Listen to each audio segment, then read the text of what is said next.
Bună ziua, seara! Eu sunt Teo, dar vă salut și vă mulțumesc și din partea restului activilor pentru că sunteți alături de noi pe Facebook, site și pe YouTube. Numărul prietenilor noștri se multiplică de la zi la zi, așa că astăzi facem cunoștință așa cum se cuvine. Voi răspunde pentru asta mai detaliat unor curiozități despre mine.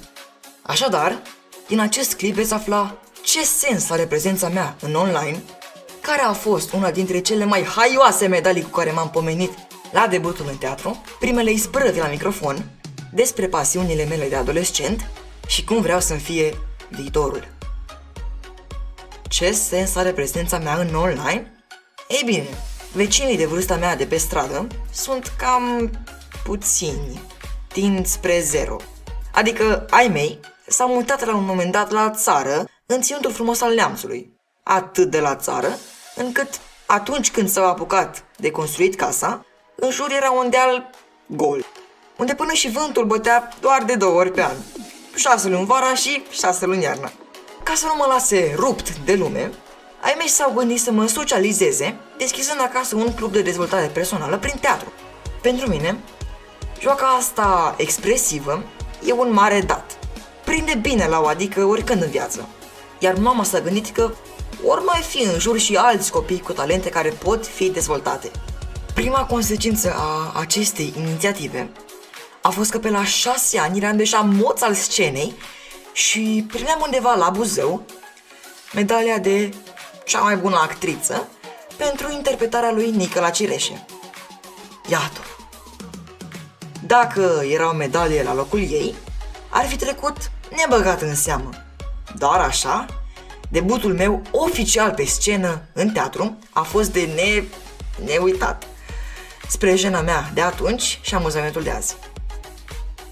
Apoi ce a urmat a fost firesc. Dacă tot era teatru, să fie și pentru public. Iar dacă e pasiune, să fim împreună toți cei pasionați și să creștem cu povești. Cum m-am întâlnit cu microfonul și publicul audio? Întâlnirile mele cu microfonul s-au splitat o vreme atât pentru teatru cât și pentru canto. Și chiar mi-a plăcut. Iată-mă să ieși la primul trofeu pentru canto la 7 ani. Au urmat cursuri, înregistrări și concursuri prin țară. Iată niște probe pe YouTube. Până când timpul nu mi-a mai fost îndeajuns pentru câte interese aveam. Momentan, nu mai cânt, poate cândva.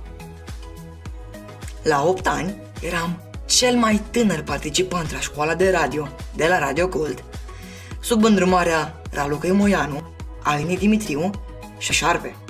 Dragii mei oameni mari de la radio. Faine amintiri din București. Mă compostaseră țânțarii. Eram ca o căpșună, însă ia să auziți ce bine mă descurcam. Mă numesc Teo și dau acum prima mea probă la Radio Gold FM. Gândindu-mă că te gândești că mă gândesc la tine, gândește-te că mă gândesc că te gândești la mine și la un bal fără egal, la un halal carnaval estival cu un scandal epocal, dintr-un pal oval, pal real și natural, fără rival, egal și actual, unde cele 7 muze cu priviri de zuze scriu ca să se amuze versuri andaluze. 5 fine meduze, geometrii confuze, cu unghiuri obtuze și ipotenuze. Hai să vedem cum sună lucrurile pe care vrei tu să le spui la microfon. Vreau să spun că aceste 4 zile mi s-au părut inedite.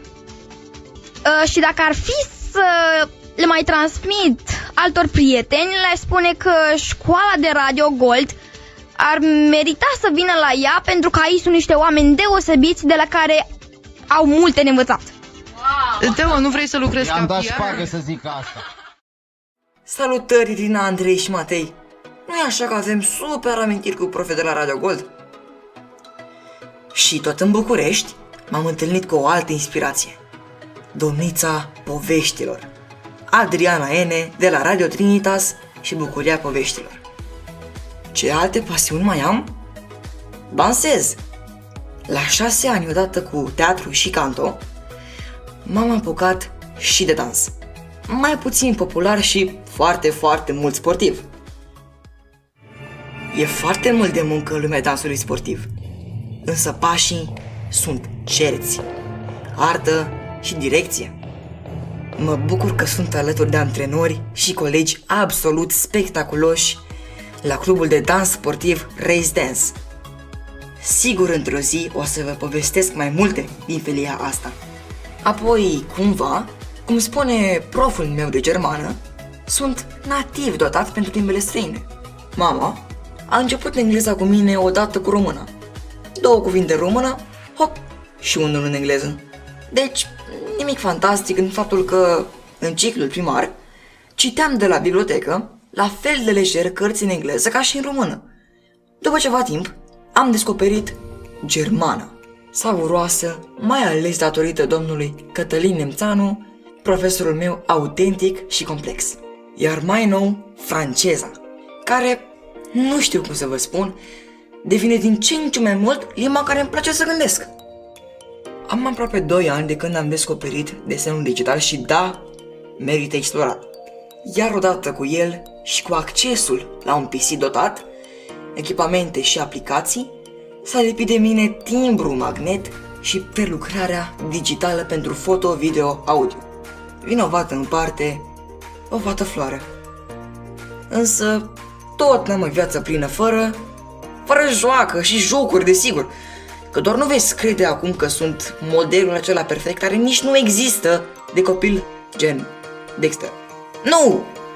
Însă cum v-am spus, dacă tot n-am copii pe strada mea, mi-am lărgit orizontul până am găsit prieteni la un click distanță.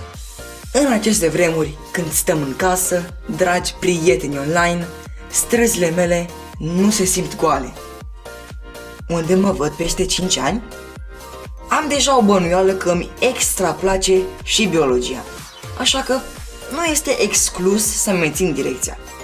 Tot înainte spre biotehnologie, așa cum mi-am fixat-o mai de mult, când jumătate poveste, jumătate adevăr, am aflat că stă în puterea noastră să creiem, să fim un ajutor pentru viață atunci când este nevoie. Mi-am planificat altceva pentru viitor. M-am gândit să devin om de știință Așa. în domeniul matematicii și biotehnologiei, dar, evident, o să folosesc aceste cursuri de radio, ce am învățat de aici, ca să am o carieră și pentru a face bănuții, pentru a face cariera asta de om de știință. Îți ținem pumnii și când vei deveni un mare Ce ai spus? Biotehnician. Biotehnician, așa. 8 ani are 8 ani, omulețul 8 și ani. știe exact cum e cu Este câștigul și juniorul știe ce are de nostru, făcut, da? Doamna mama lui Teo, puteți fi mândră, Teo ne-a cam dat clasă tuturor, este juniorul nostru în materie de vârstă. Cu ajutorul lui Dumnezeu, mai târziu sper că voi putea să semnez continuarea unor povești despre tehnologia care se transpune în viață. Momentan, ăsta-s eu, Teo, ambasador ToActiv.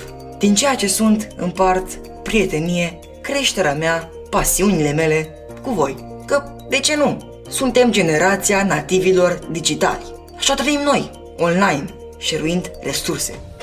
Și zic, hai să ne cunoaștem. Dă subscribe pe ToActiv, drag prieten, pentru că împreună ne este mai bine și mai frumos. Te-am pupat! Pe data viitoare! Și apoi,